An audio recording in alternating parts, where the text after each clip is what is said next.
Buenas noches, bienvenidos al banquillo, gracias por estar con nosotros. Hoy vamos a hablar de política, de inversión, cómo está Honduras en momentos en que ya se está hablando mucho de política y estamos en parte descuidando lo económico, que es un factor fundamental revisarlo frecuentemente porque de eso depende el desarrollo del país. Nuestro invitado de hoy, el expresidente del Consejo Hondureño de la Empresa Privada, don Santiago Ruiz. ¿Qué tal?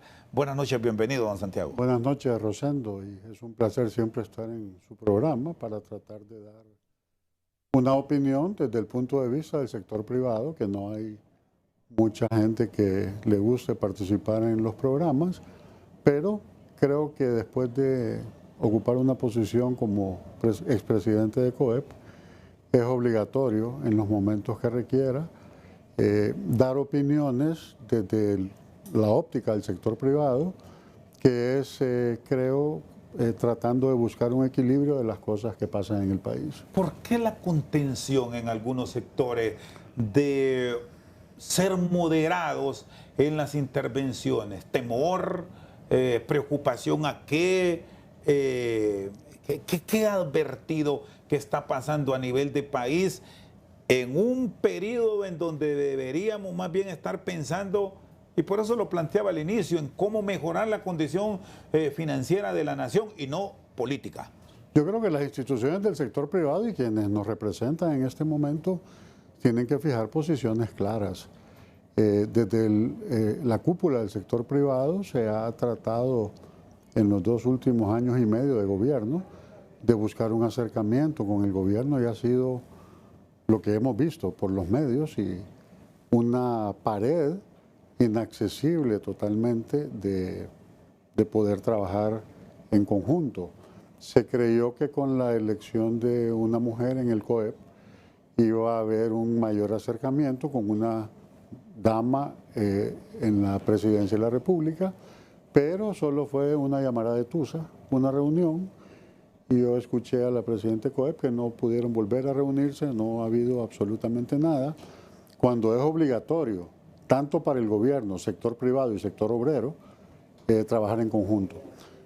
La raíz de todos los problemas que el país tiene es económico. O sea, usted tiene el tema de inseguridad, porque la gente va, se mete en el crimen organizado, en las maras, porque no encontró un trabajo. La gente migra porque no tiene un trabajo.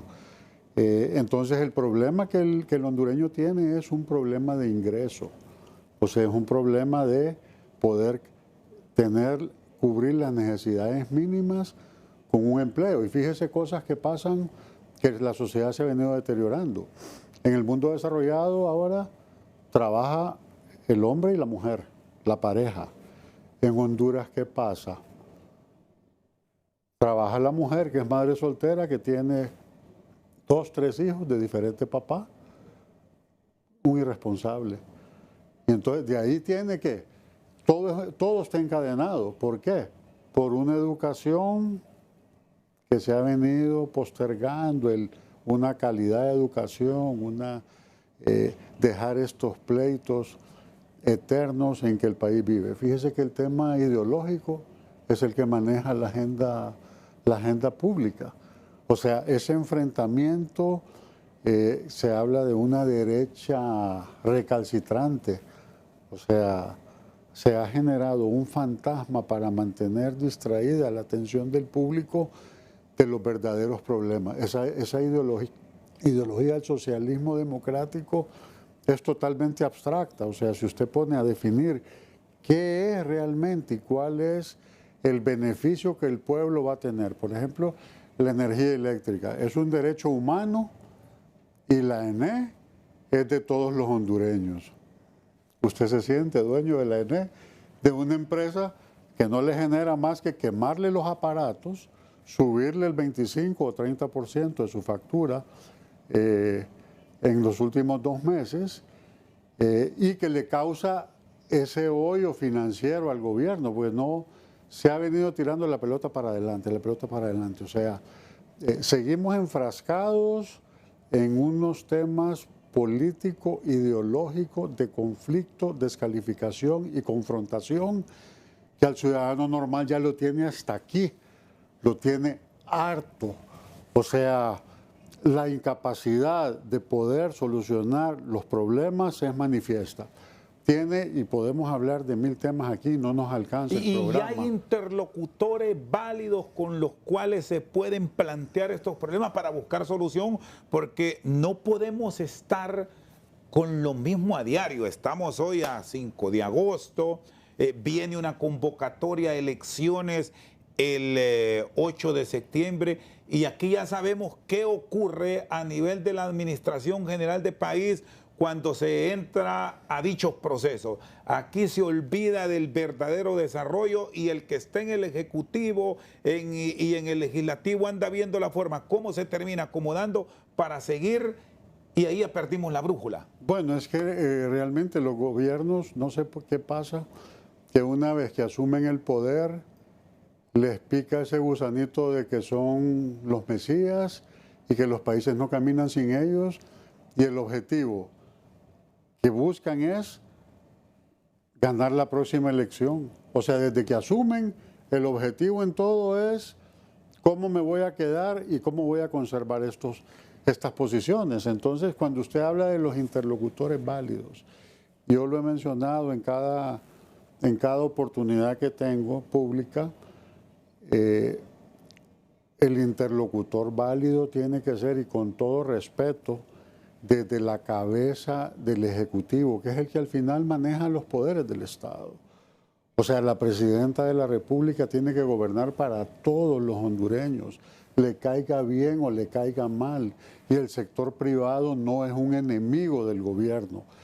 El sector privado debe ser un aliado al cual le ponga las reglas claras con una seguridad jurídica que se cumpla y el país caminaría bien.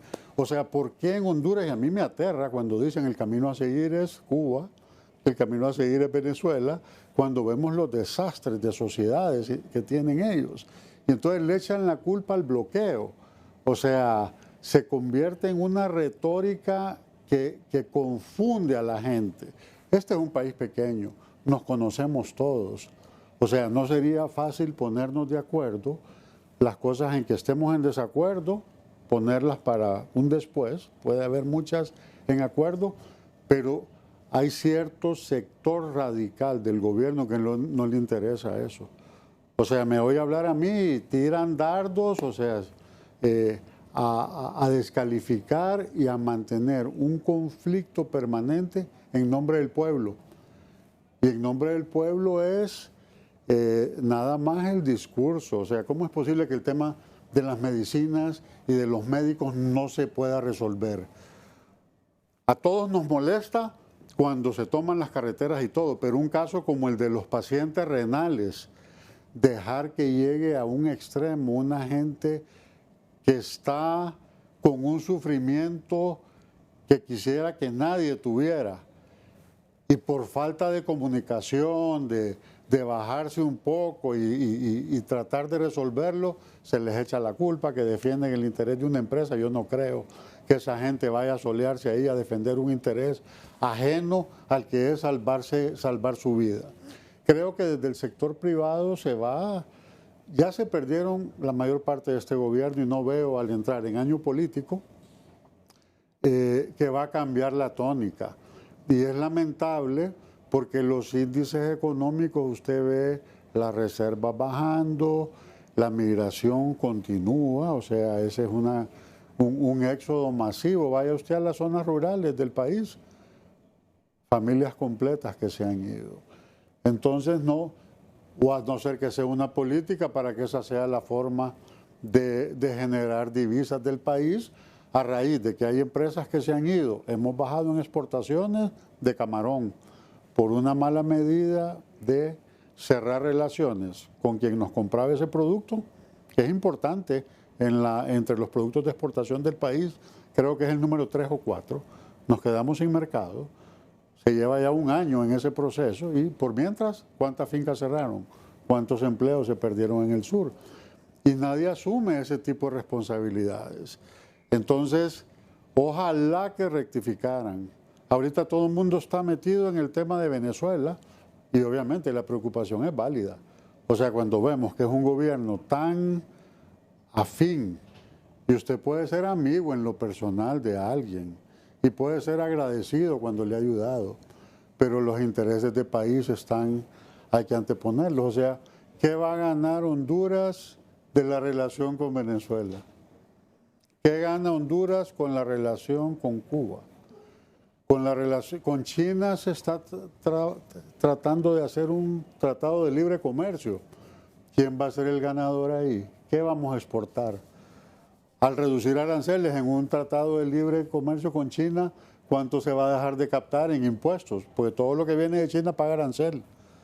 O sea, aquí la desventaja con este acuerdo comercial que, por cierto, hoy han adelantado las autoridades que esté en la recta final, al final el perjudicado al revisar la balanza comercial entre ambas naciones es Honduras. Pues si usted no va a exportar nada, tal vez el camarón, ojalá que el precio les dé, porque seguían vendiendo en Taiwán, pagando el 20% de arancel, porque todavía el precio generaba un mejor ingreso para los exportadores. Pero en el tema de importaciones, porque aquí es avalancha, de todo es chino lo que hay en el país. Son varios miles de millones de dólares que se importan. Entonces, ¿y cuando le quita el arancel a eso? Aunque aquí nos dijeron que en el caso del camarón, con el acuerdo de cosecha temprana que recién le dio luz verde el Congreso Nacional, va a mejorar las condiciones de los camaricultores. Hay que ver todo eso. Se habla que va a ser el camarón jumbo, el grande, que tiene buen precio, pero todo eso tiene implicaciones técnicas en el campo. Va a tener menos volumen, va a sembrar menos camarones. Entonces no es así de fácil desde que la parte sobre todo agrícola... ¿Nos han vendido humo, ingeniero? Yo creo que sí, me parece que las relaciones así, haberlas tomado con China es ir en contra de Estados Unidos. Y nosotros, por la posición geográfica que tenemos, querramos o no querramos, el aliado natural para nuestros mercados en ayudas, en respaldo, es Estados Unidos. Y usted ve que hasta el lenguaje diplomático se perdió en el país. O sea, el Ministerio de Relaciones Exteriores, las contestaciones que se dan es totalmente alejadas del lenguaje diplomático y confrontativo con un país que, querramos o no, ahí va a estar a 2 horas de nuestras costas en avión. Entonces es totalmente como llevar la contraria, o sea, ir a ver al Parlamento ruso. Y es que hay gente aquí que todavía cree que Rusia es el Estado comunista. Rusia es más ultraderechista que cualquier país del mundo. Es una dictadura de extrema derecha, pero no sé qué beneficios nos va a traer ese tipo de relación. Entonces, ojalá que hubiera un cambio de timón en este año y medio, que no veo por dónde, porque todo el mundo está enfrascado en la parte política y eso se va a ir acrecentando cada día que pasa, y los problemas de todo tipo, carretera, lo de energía, ojalá que el otro verano no sea lo mismo que ahorita, porque no vemos que se esté haciendo mucho, el tema de salud, los maestros ya están ahorita revueltos con el tema del IMPREMA, entonces el país es un despelote completo, donde usted toca y habla de un sector, está insatisfecho, donde usted mira en qué cuestión usted tiene una certidumbre de qué va a pasar, lo primero que asalta es una incertidumbre manifiesta en todo sentido. Hoy estaba viendo que fue un tema muy discutido, el tema de la extorsión en el transporte, y se habla de que vamos a hacer esto. Este tema tiene décadas ya. ¿Y cuánta además de transporte, cuánto mi pyme ha dejado la actividad? Porque no hay manera, pues, o sea, se mantiene en la informalidad, porque si se mete en la formalidad no puede con todas las cargas que tiene que pagar formalmente. Y tiene por el otro lado el impuesto, mal llamado impuesto de guerra, que no hay forma. Entonces, aquí ustedes lo han mostrado. Ahora, de empresarios que han emigrado, o sea, mojados, microempresarios, porque no pueden hacer nada en el país. Ahora, cuando se plantea por parte de un sector de la empresa privada, no sé si son todos, de que hay que tener esa relación y mantener ese contacto permanente y una apertura con Estados Unidos. A quienes tienen este tipo de conceptos se les señala que son gringueros, que respiran por los Estados Unidos y que hay que ver otros mercados. Ante ese cuestionamiento, ¿qué dice, ingeniero? Ese cuestionamiento es claro. ¿Cuánto recibimos el país de remesas por la gente que ha migrado a Estados Unidos? ¿Cuánta gente está migrando para el sur? Si por aquí vemos pasar los venezolanos. ¿Y cómo vienen los venezolanos? Desnutridos, quemados por el sol, enfermos. O sea, una tragedia.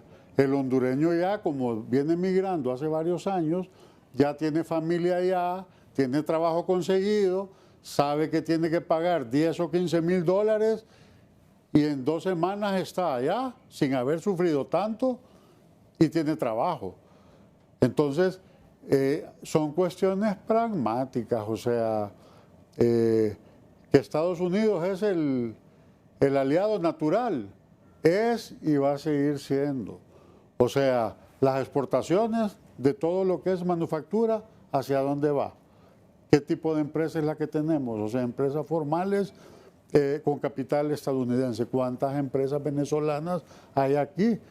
Si en Venezuela no hay inversión extranjera ni inversión nacional, porque la aniquilaron. Y aquí ese discurso hostil al sector privado genera que no viene nadie. O sea, ¿quién va a venir? Y todo lo que pasó con las elecciones o todavía de Venezuela, defendiendo a algunos funcionarios del Estado, defendiendo lo indefendible. O sea, con un discurso que dice, bueno, ¿y en qué mundo viven y cuáles son los análisis que hacen más que un interés personal y de grupo? Que mucha gente llegó al gobierno, no se esperaban estar ahí y es la forma de solucionar sus problemas. Que estuvieran en otra actividad, que tuvieran que esforzarse para tener lo que tienen en el gobierno, no lo logran. Entonces, creo que el país, y yo hago un llamado y siempre lo hago, a la armonía. Pero cuando usted no tiene interlocutores del otro lado y hace la crítica, y hablo de una crítica constructiva. Cuando uno es figura pública, tiene que estar expuesto, y funcionario público más expuesto a la crítica, pero una crítica constructiva. La crítica desde el sector privado nunca es de choque, pues. Siempre ha sido, hey, sentémonos en una mesa, se concordó con el sector obrero, una mesa por el empleo.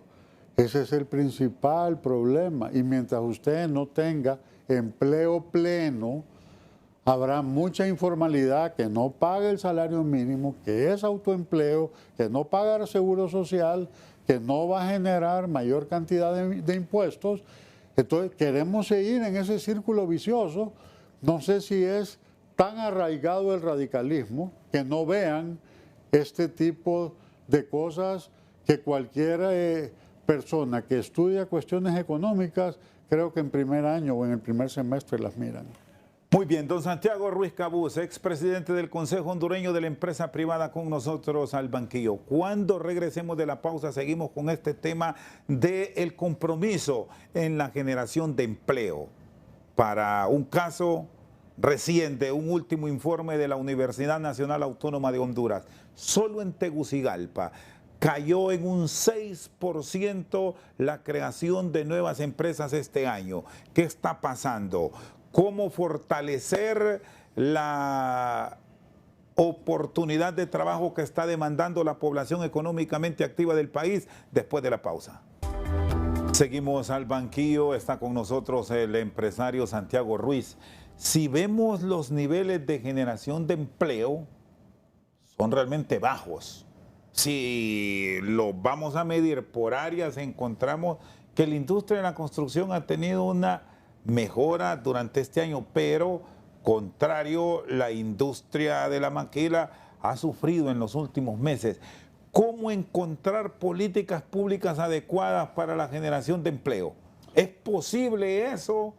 Bueno, ¿O ya la política nos absorbió definitivamente? Pues debería de poderse y debería ser una obligación de quienes administran el Estado. Tiene usted, por ejemplo, el rubro de construcción, Avanprovi, no lo han apoyado realmente. Banprovee ha venido pidiendo para redescuento de vivienda y la cuestión se empantanó, hasta hace poco colocaron fondos. De ahí tiene usted, se reactivó Banadesa, muy bien, se necesita un banco de desarrollo de primer piso, pero estaba viendo el informe que tenía 47% de mora. O sea, esa es una mora imposible, o sea, ¿cómo se ha distribuido ese dinero? Aquí, y son de las recomendaciones que son sanas, fondos de garantía para el que no es bancable, para el que es emprendedor, para el pequeñito, el microempresario, fondos de garantía robustos. Si el crédito es bien analizado, bien dado, aunque no tenga garantías, y el Estado le pone las garantías, le aseguro que tiene un factor altísimo de éxito. Normalmente la gente, es más, la gente que trabaja en la informalidad en los mercados, ¿cuánto paga? Paga el 100% de intereses. Y parece una locura, a veces es diario que le dan y le quitan. O sea, ¿cómo es posible que no se pueda poner un fondo robusto de garantía para atender a toda esa gente? Le digo que el gobernar bien creo que es más fácil que mantener un conflicto permanente entre toda la sociedad hondureña. ¿Y qué pasó con esa propuesta que iban a mejorar las condiciones de estos sectores que, por cierto, han migrado mucho de la economía formal a la informal? Vemos mucho emprendedurismo y el pago de tributos ahí va a pasar factura. Es que cuando ese pequeño empresario mediano es asfixiado por todas las cargas, por todo el entorno que se maneja, se va a la informalidad y de ahí nadie saca beneficios. El país se haitiniza, diría yo. O sea, en vez de tener un incentivo, decir, hey, te vamos a dar un fondo de garantía, te vamos a bancarizar, pero eso tiene el beneficio de que va a entrar en un esquema de pago del salario mínimo, de los beneficios sociales, séptimo, treceavo, catorceavo, seguro social, que igual en el seguro, ¿cómo se queja la gente de que no recibe lo que debería por lo que ha pagado de repente toda una vida? Entonces, el sector privado, por inercia y porque aquí estamos los criollos, los que nacimos y vivimos en el país, seguimos para adelante. Pero se necesita un impulso de inversión extranjera, de inversión fuerte, que genere dólares, que genere exportaciones, que venga a apuntalar esas reservas internacionales, pero no se hace, en ese sentido, no se hace nada. Unas reservas que han caído drásticamente. Y Banco Central ha tratado de tomar las medidas, de retomar la subasta, de tratar de atender a todo el mundo, aunque no es en un día, pero en 3 días o una semana, tratar de cumplir.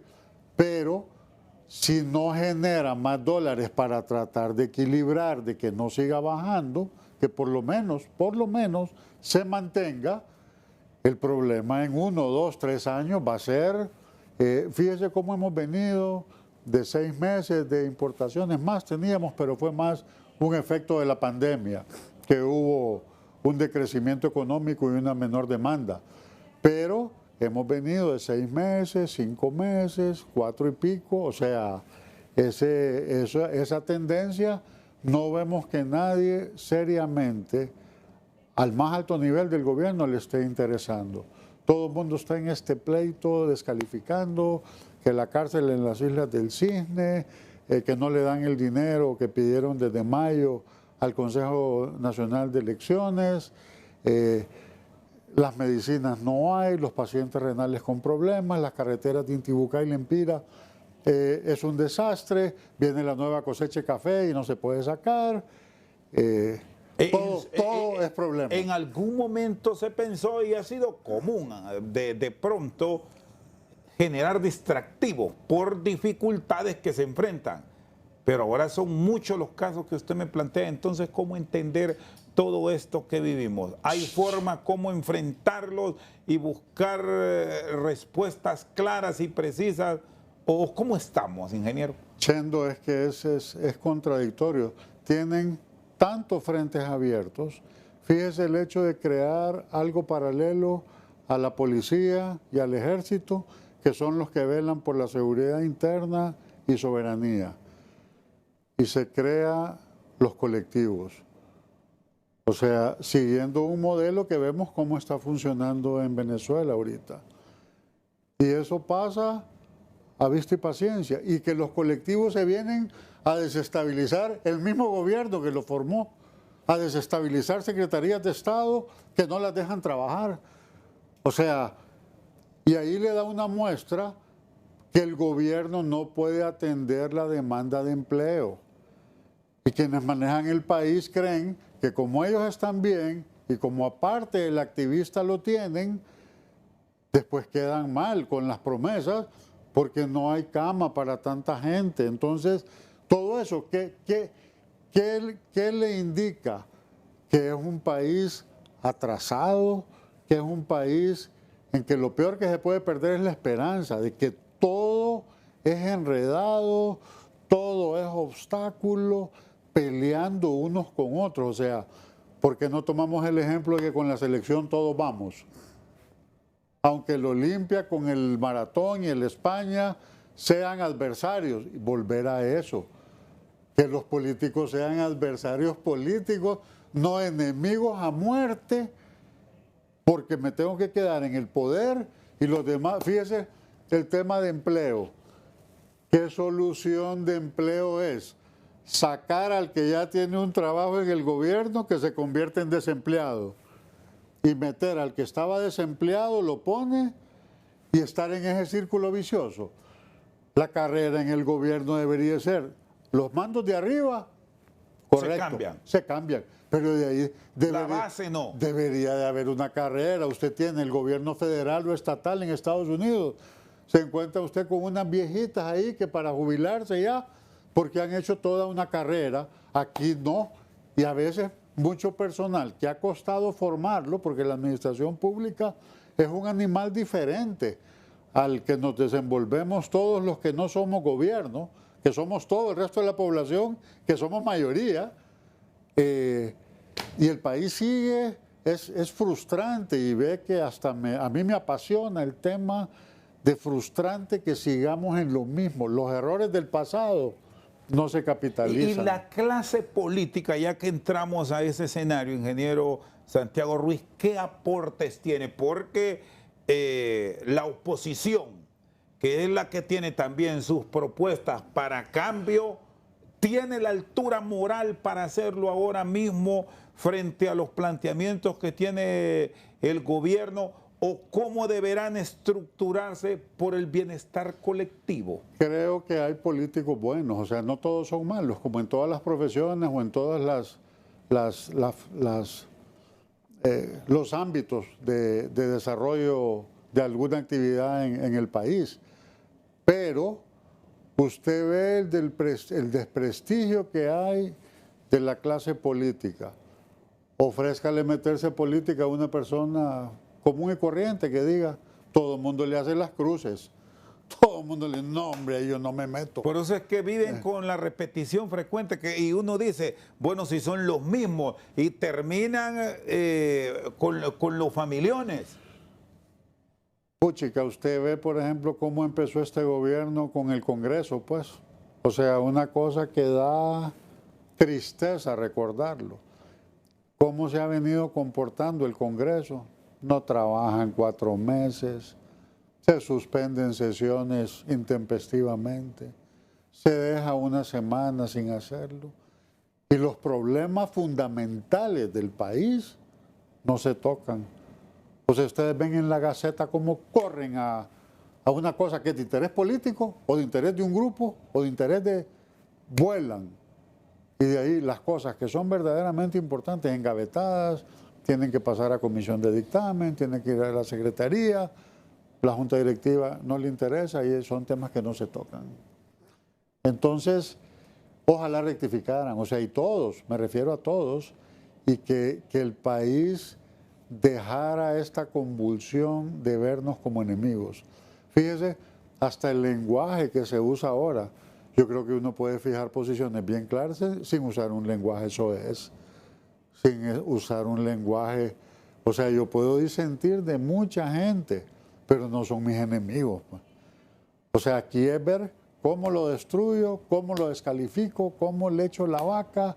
O sea, eso no puede ser. Yo creo que en un país todo mundo tiene algo que aportar. Y con la última pregunta que usted hizo de los políticos, o sea, de los errores del pasado hay que capitalizarlos para no volver a cometerlos. Yo creo que el ser humano tiene esa gran ventaja de que errores que cometió, que no sean delitos obviamente, hey, lo hice mal. Yo le voy a decir algo. Cuando yo fui presidente de COEP 2 años, el presidente era don Porfirio Lobo Sosa, una persona que aunque teníamos o tenemos buena relación de amistad, de respeto, y pasamos 2 años peleando. En vez de unir esfuerzos, fue algo de enfrentamiento que digo, hey, con esas experiencias vividas, el país no puede seguir en eso. O sea, obviamente el ser humano va madurando, va ganando experiencia de decir, hey, sería otro 15 años después en cómo manejaría el COEP, siempre con posiciones bien claras y firmes en las cosas de defender los principios empresariales de libertad de empresa, respeto a la propiedad privada y un marco jurídico de estabilidad. La inestabilidad que generan los políticos es terrible para el desenvolvimiento económico del país. Y en esa área hay unos elementos que son fundamentales y que deberán enfrentarse con mucha puntualidad en los próximos días. La Comisión Agraria, que, bueno, han pasado más de 12 meses y respuestas claras aún no las tenemos. Hay sectores que han parado inversiones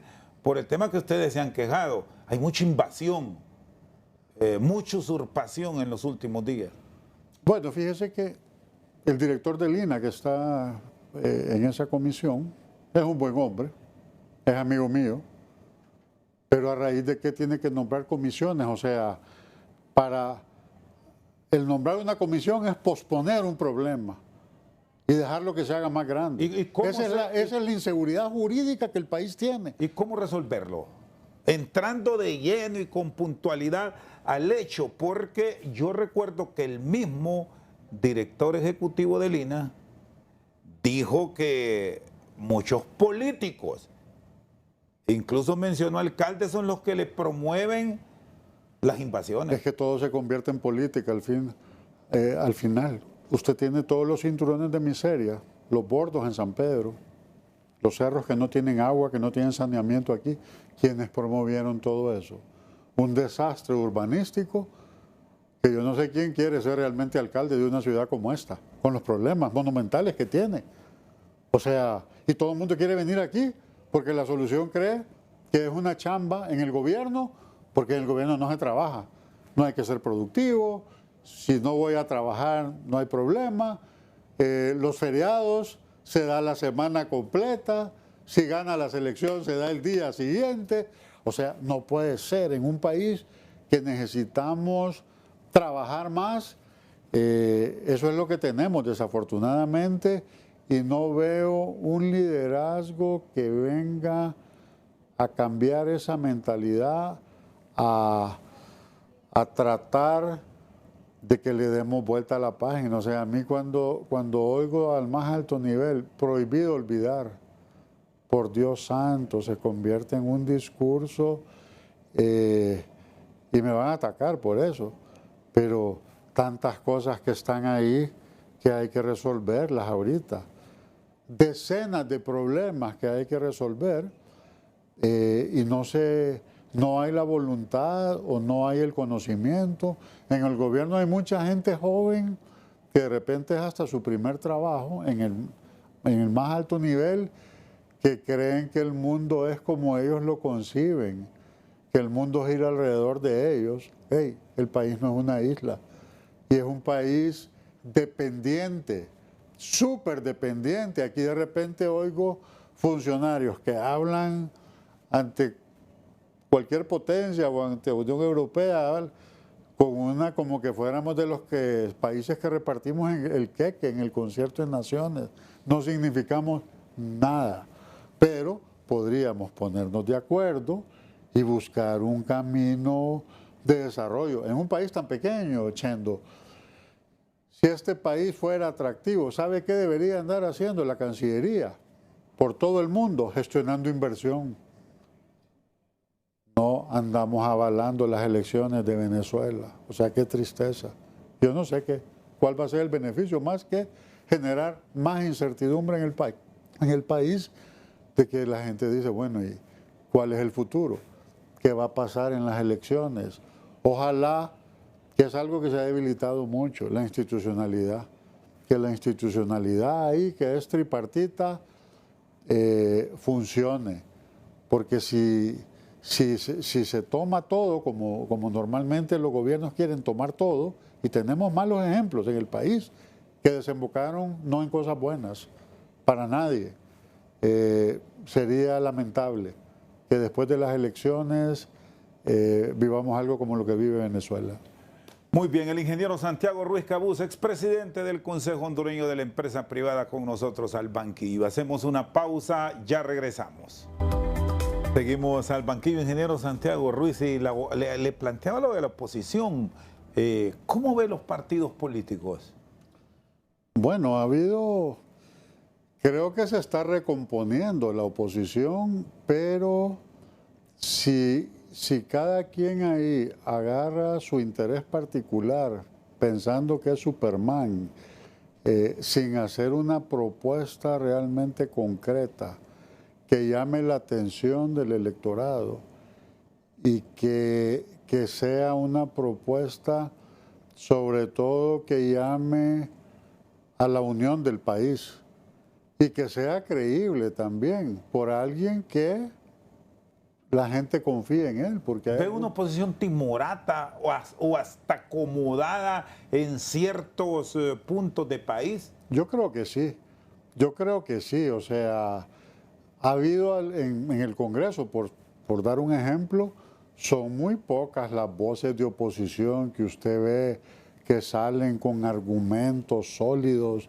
que salen a defender cuestiones estamos hablando de defender la democracia, pero esto parte también, Rosendo, creo que en las posiciones de diputado, de alcalde, de ministro, de presidente, de vicepresidente, debe haber algunos requisitos mínimos, creo yo, o sea, y no es ser discriminativo ni nada, pero tomar decisiones para el desarrollo y el beneficio de un país, usted no lo puede hacer con personas que no tengan las mínimas capacidades para poder, en primer lugar, liderar y después rodearse de la mejor gente que lo haga triunfar.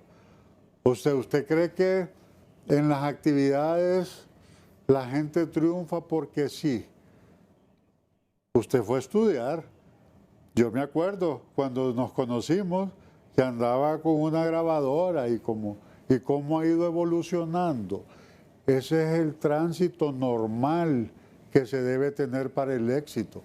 Pero aquí el éxito lo demeritamos, el éxito lo vemos como algo que es malo y genera, con discursos como los que se dan, genera envidia, genera total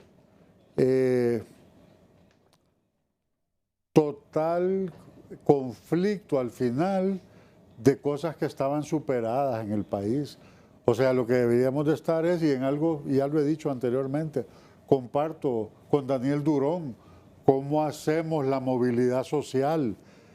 Eso es una responsabilidad del gobierno, de los empresarios, de todos, ponernos de acuerdo en cómo mejoramos las condiciones de la gente. Y parte en dos cosas fundamentales: educación y salud. Y de ahí el tema en la educación, que el niño tenga sus meriendas, por lo menos desayuno y almuerzo en la escuela. Entonces, cosas que hay un presupuesto gigantesco, pero ¿cuántas instituciones tiene el Estado? Más de 100. ¿Cuántas necesita? ¿Cuánto dinero podía ser enfocado a Aquí se va a ganar las rayas un gobierno que resuelva el problema de salud, que la gente esté contenta con el tema de salud. Por Dios santo, ¿por qué no se puede hacer? ¿Cuántos millones necesita de un presupuesto de arriba de 200.000 millones del gobierno central? ¿Cuánto necesita para salud? Necesita el 25, el 30%, 5.000 millones más, 7.000 más, para no tener conflicto con las enfermeras, con los médicos. Es patético cuando un médico gana 29.000 lempiras y un odontólogo gana 21.000 lempiras. O sea, una carrera como esa, en que está la vida humana de por medio, con esos, fíjese que el gobierno es el peor empleador en cuanto a los salarios que paga. Entonces, ojalá que esta entrevista de hoy sea vista no desde el lado negativo, sino desde el lado, hey, si se está haciendo algo mal, tratemos de enmendar. ¿Y qué grado de responsabilidad, ingeniero Santiago Ruiz, encontramos en algunos organismos internacionales? Porque usted ahora planteaba el tema de cómo se ha ido engordando el gobierno, pero aquí nos vienen con recetas muchas veces desde el extranjero que ponen estos puntos a seguir, pero parece que solo los escriben ahí por pasar el tiempo, porque se los irrespetan en su cara. Bueno, burocráticos también. Burocráticos y usted tiene son... ¿cuántos estudios hay para proyectos en el país? Cualquier cantidad. O sea, para un mismo proyecto, el de las represas para proteger el Valle de Sula. Yo vengo conociendo proyectos que ya estaban a nivel de detalle, de curvas a nivel a cada 50 metros, desde los años 78, 80. Y siguen haciendo esos estudios. Pues ahorita van a hacer estudios para el ferrocarril interoceánico, o sea, ¿cuánto van a costar esos estudios de un proyecto que va a costar entre 10.000 y 20.000 millones, dependiendo por dónde lo van a hacer y qué puertos van a hacer y todo? O sea, ¿cuánto van a costar los estudios? Y estos organismos a veces avalan ese tipo de cosas que no se van a llevar a la práctica, que es una forma de poner a trabajar a sus consultores. O sea, aquí hay que hacer una reflexión de todo en el país. Necesito un cambio. Y cuando se habla de revolución, pareciera que fuera, hey, va pues, probemos otra cosa. Pero lo que tenemos son intereses particulares, intereses de grupo. Esas son las revoluciones también que hay en nombre del pueblo, y a una persona que no tiene mucha instrucción le gusta. Y si le lleva una bolsa de comida que le resuelve 3 días y de ahí volvió a caer en lo mismo, de eso creo que se aprovechan. Y por eso el tema de educación, hey, sigamos como estamos. Y cuando hablan de departamentos, municipios, es ahorita la cuestión en que no hay analfabetas. No, me vaya a la zona rural y vea a ver cuánta gente no puede ni siquiera firmar. O sea, y esa es una labor que vinieron a hacer los maestros cubanos, ¿verdad?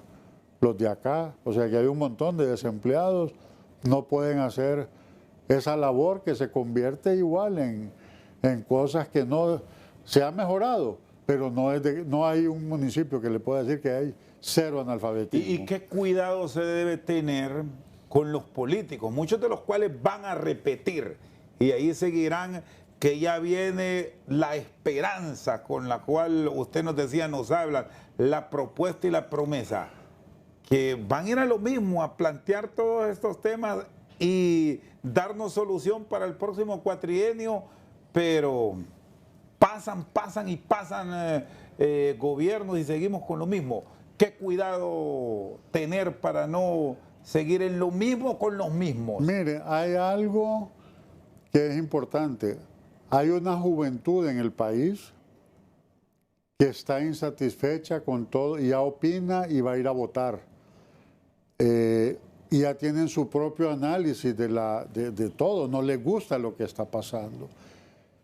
Ojalá que de esa juventud se incorporara en planillas, cuando armen planillas, que busquen un espacio en cualquier partido para sacar los vicios que ha habido del pasado. Fíjese que un tema que es central para hablar de las campañas políticas es el fraude.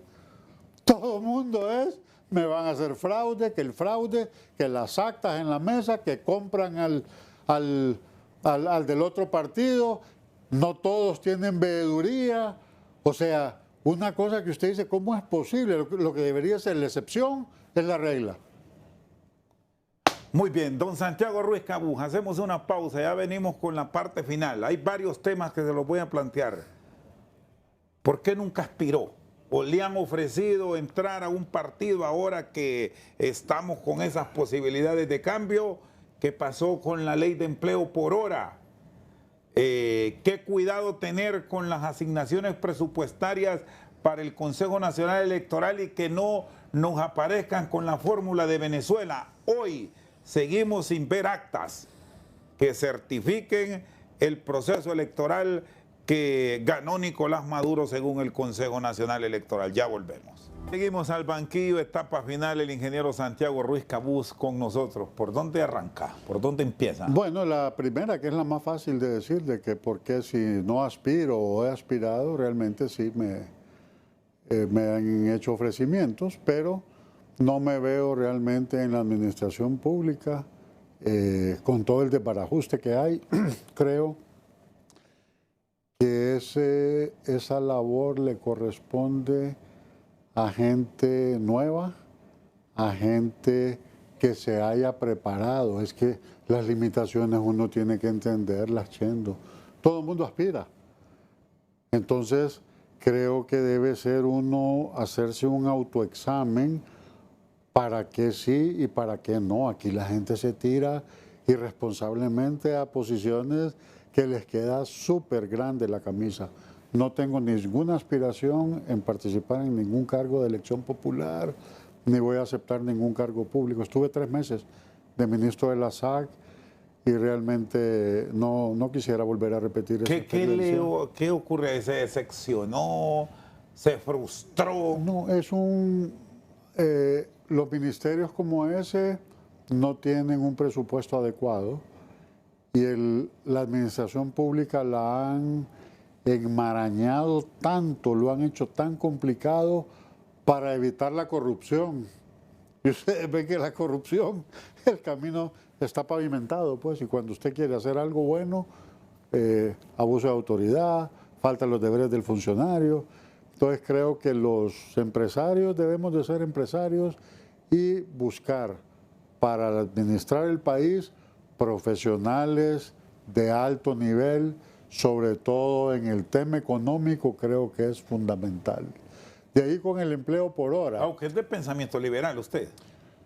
Fíjese que soy bien independiente políticamente y por eso participé en el gobierno que me invitó el presidente Hernández a participar.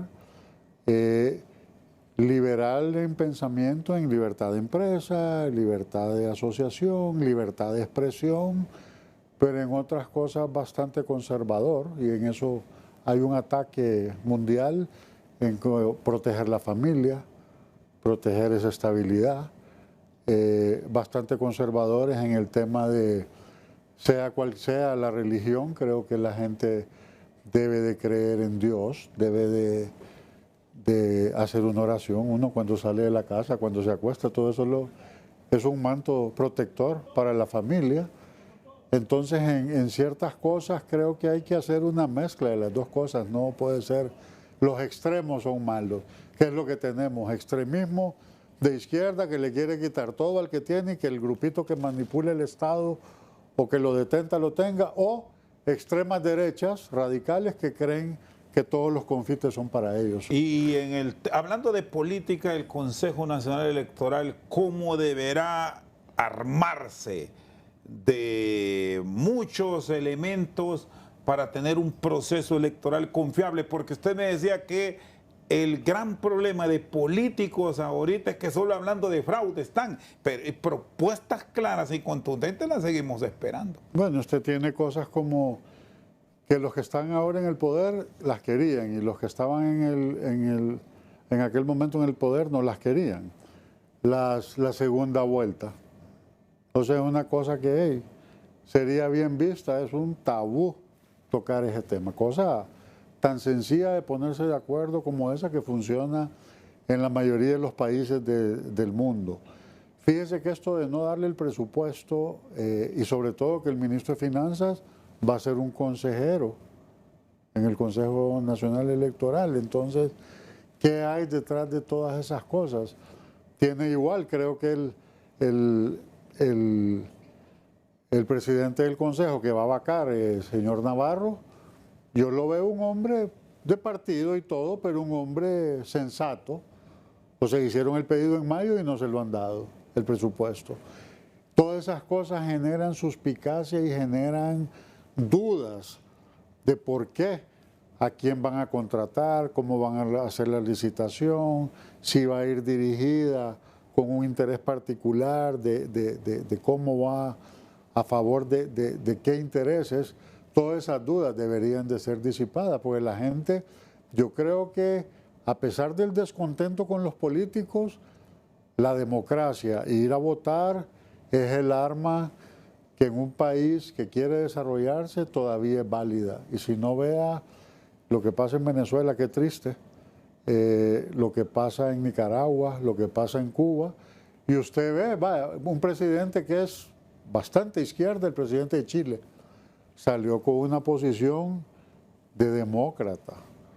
O sea, es que eso es lo que no hemos entendido, de que debe haber cierta alternabilidad y de que tienen que gobernar bien. O sea, la mejor manera de que a un partido lo reelijan es solucionar los problemas.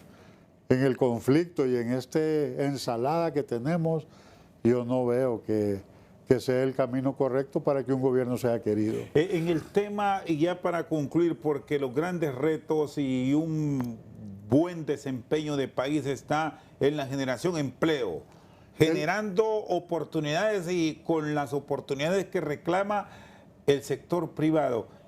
Viene una época que siempre reclamamos qué pasó con la ley de empleo por hora, las actividades de septiembre, y luego viene el fin de año que lo tenemos ya cerca. Viene la Semana Morazánica también. ¿Qué siente que pasó con esa propuesta que nunca más se abordó en la Cámara? Fíjese que hubo un compromiso de derogarla, pero sustituirla por otra. Para mucha gente es la primera grada para tener un empleo. O sea, si había algo malo, quite lo malo, pero hay actividades como turismo, restaurantes y hoteles, en la parte de playas, que sábado y domingo son los días que hay, de ahí son días muertos. ¿Cómo va a tener un personal permanente?